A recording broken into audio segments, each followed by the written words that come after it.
In fact, I must tell you this, I didn't know how to use the expression gay. Like I said, is he a gay? And then Sharif corrected me. He said, Mama, it's not a gay, you just say gay. I said, okay. So then that stuck, and then I said, my God, how stupid can I be? But it didn't bother me. I'd learned something new, that's all there was to it.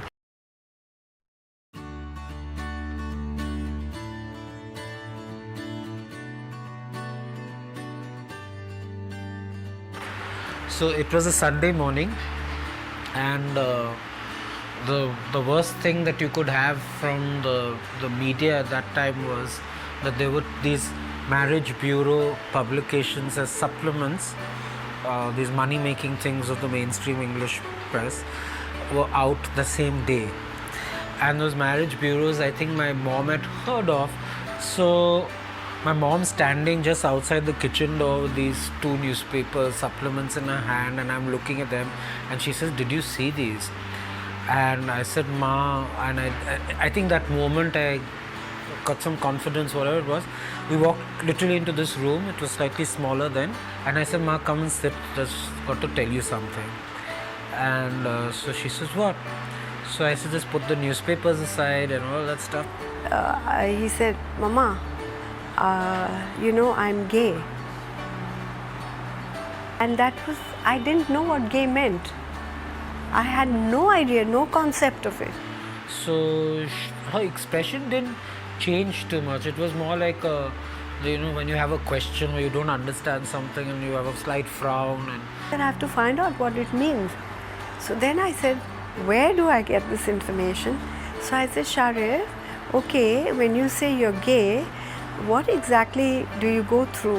What is it? So I asked him the question. So I said, no, I'm not going to get married. I like men. At that time, I guess, obviously one wasn't thinking of same-sex marriage and all these things. So I said, no, that's not the case.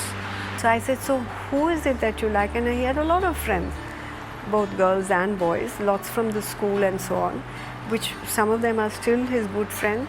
So I named a couple of these people, and he said, no, this, no, that. And that was the end of the story. And I didn't think about it after that. It was so strange. Now when I think about it, I said, my only thought was, this poor child has lived with this and he hasn't had anybody to share it with. That was my first thing, and my heart really went out to him. And I said, poor little boy, he's had to live with this big secret he can't share. And then I just said, I mean, I've got 3 boys. They're all 3 different in their temperaments, so it doesn't make any difference. It really doesn't make any difference. But that was it. There wasn't anything else. There was no drama. It was like the normal day.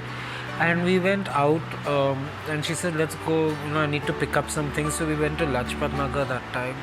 There were no malls and all, but so we went to Lajpat Nagar and we went to the shop, and she bought me a check shirt, a Tommy Taylor shirt, or that was the brand, which I still have. And she hadn't bought me a shirt for a long time, so I felt in a way this was her way of saying something to me. I just thought, he's born with this. This is himself. And just as much as all 3 children are different, what's wrong with his being the way he is? And I think parents, they really truly love their children, and I don't know why they want them to be otherwise. I think the first thing is stop probing, because this is very personal. Sexuality is a very personal thing. And even if your daughter gets married to a man, would you probe that? Let her come to and say, okay, I'm not happy, then you can do whatever. But she hasn't come to you for that, so then leave it alone. So if your son is gay and has a friend, don't probe it, leave it. Just be there to protect him. And the same thing I'd say to, if it's a lesbian, just be there to protect. We're family, and family has to hold together. Even 77 years, when you say, has it enriched me? If I've learned something new, and I've learned it because I was easy to accept it, you have to be open to things. I think that's how it is. I think this artificial world that we're living in, there's so much artificiality that even human beings have forgotten to be their natural selves. Sometimes, I wonder, why do we have to do this? Why are we putting ourselves through all that? And I think that is given me the chance to appreciate human beings as they are, what they are, with no questions. That's all I can say about life. Or maybe there's lots more I have to learn, which I'm okay with, I'm open to it.